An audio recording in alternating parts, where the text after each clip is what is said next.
or is it being done in most hospitals? Not that we know of it. As far as we know, we're the first in the area, if not the country, that's doing this. So this is very new. I mean, people have tried different things, but for the flu epidemic, this was our idea, and we're the first that we know of who came out with this. You are on the air with my guests. Thank you for your call. Mr. Zara, I have a question. How you can differentiate the viral infection with the strep throat or stuffed throat? Thank you. I can answer that. Did you get the question? You bet. Thank you for your call, by the way. That's a very good question. Luckily, there's a lot of research out there that helps us, and it's called evidence-based medicine. It's a new wave of teaching that I teach the residents. And there are things called criteria. And for example, the Centaur criteria is used for strep throat. If you don't have a fever, if there's a lack of cough, if you don't have tenderness along your neck, these are some of the criteria, then you don't have strep throat. Having said that, if we believe, I mean, this same setup can be used for strep throat, and we have the criteria to diagnose and prescribe for strep throat. We just haven't rolled that out yet. We're starting very limited because we want the public just to get used to using the system, and the initial goal for this was for the H1N1 flu. And the H1N1 flu, there's no test. And the health department said it's basically symptom-based diagnosis. You ask the patient what they have. So we've limited the rollout. Now, like the caller said, we'll be able to take care of the strep throat if you come on with a strep throat because we have criteria for that. But we wanted to introduce this to the patient with a very narrow, specific thing, which would help the public. You're on the air with Dr. Birkenbeil and Dr. Dorian. Thank you for your call. Yes, I have a question. The service that they're providing, is that something that the insurance companies or Medi-Cal, Medicare will be paying for? Very good question. Thank you very much. Thank you for your call.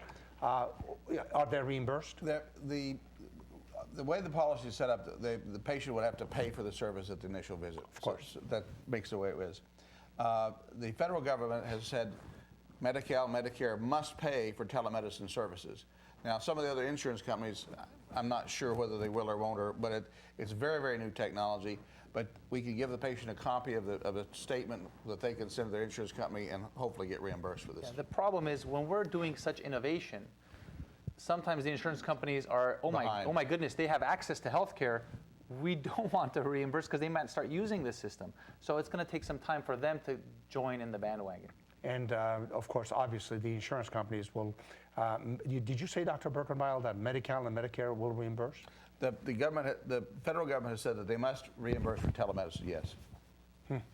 Now, when I say telemedicine, telemedicine is a broad spectrum. Telemedicine sometimes means that I may have a patient at Verdugo Hills and I want to have a psychiatrist see that patient. So I can contact a psychiatrist at home instead of having him get up and come in. He can see the patient via telemedicine. We have equipment in the emergency room where he would contact me. He can talk to the patient the same way Dr. Dorian talked to Celine, to the patient and evaluate them psychiatrically without actually being there and make a diagnosis. So that's one form of but Medicare says that those things, telemedicine must be paid for. Yeah, and another version is remote location. So if you're in the middle of nowhere, there's no hospital, they said, wow, telemedicine is great for that. But you know what? As far as I'm concerned, the 5 freeway, the 405 freeway, that's as difficult to get across sometimes when there's a lot of traffic. You know, sometimes it takes 2-3 hours just to move a few miles. So for me, that basically is the same thing as being in a remote location. Let me ask you a quick question before we go to the next break. Misdiagnosing and liability. What happens? The good news here is that all of these things are in limited scope. We're dealing with flu, we're dealing with sore throats, we're dealing with rashes. So the bad outcomes are very, very, very small. Because if you diagnose someone with the flu and they took Tamiflu, that's not going to kill them. No. And the other thing is that let's say you call in and you look dehydrated and you look the advantage of being able to see you as a patient is we're going to say, you really, Larry, you look a little too sick for us to take care of you over the telenet. We want you to come into the emergency room or go see your doctor right now. Yeah, before you were making that judgment call on your own. I'm not that sick. I think I'm not sick. But now you actually have a physician looking over you right away. Instead of some places that you call a nurse, some places you're trying to get a friend to tell you, do you think I need, why don't you just call in and talk to the doctor? And other end of this thing. Let's say you call in and say, I got a toothache. I've got a really bad toothache. I just need some pain medicine. I got this toothache. And I talk to you and say, I'm really having this bad toothache. And I notice you're a little sweaty. I say, you're sweaty? Yeah, I'm a little sweaty. You're short of breath a little bit? You're sure? Yeah, I'm a little short of breath. You know, I say, well, you better call 911 because sometimes a heart attack presents as a toothache. Sure. So, like Dr. Dorian's saying, it could also be used for something you call and see it's just a, what should I do? I think I'll just stay at home and take an aspirin when you need to come in. So it's a way of seeing a doctor very quickly and getting information without having to get in your car and drive someplace. I want to talk to you about the future of this telemedicine and where are we going with this, and some of the other services that you render at the Verdugo Hills Hospital. And I know, but as a chief of staff and as somebody that's connected so closely to the Verdugo Hills Hospital, you want to talk about your virtues. You want to talk about all the good stuff in the hospital. Once again, my guest, Dr. Leo Birkenbeil. Once again, welcome. We thank you very much for being with us. We're talking about health. We're talking about telemedicine. We're talking about the future of medicine. Where are we going? What's the direction?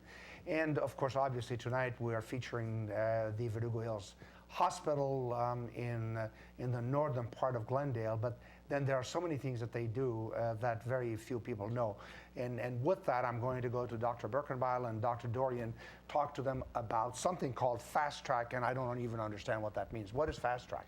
Fast Track is basically a section of our emergency department that we've dedicated to cases that don't need emergency care but need urgent care.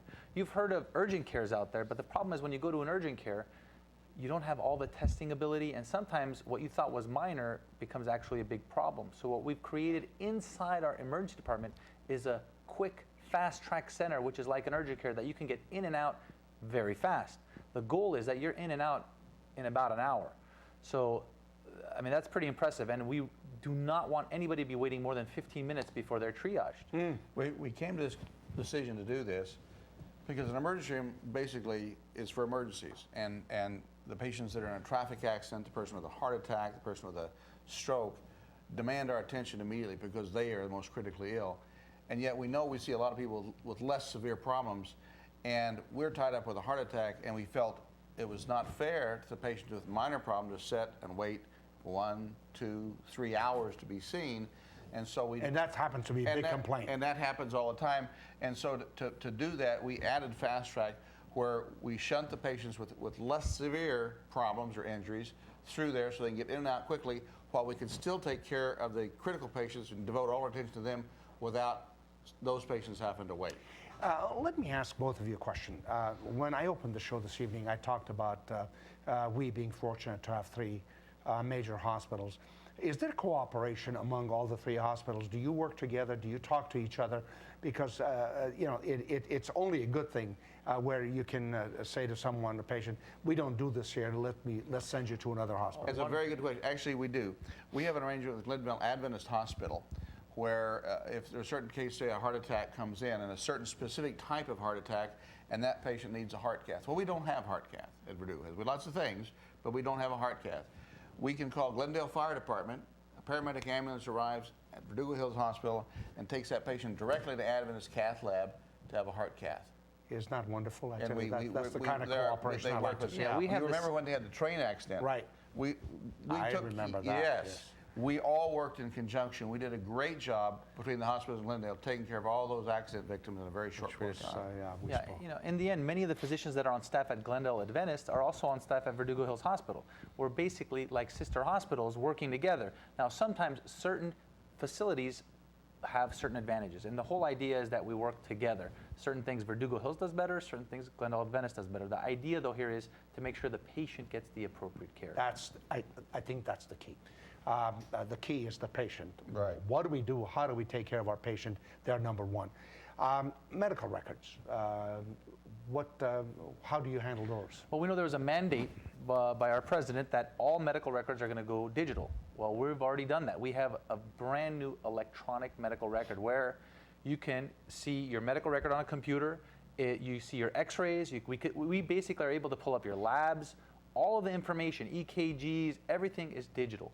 So now there's no more paperwork necessary. Another advantage of this is let's say you go to the hospital, your hospital, you come to my emergency room, I see you, take care of you, and we say you need to be hospitalized. We put you in the hospital, you're taking care of the hospital, and now you're done, you go home. Your doctor, if he's on staff at Verdugo's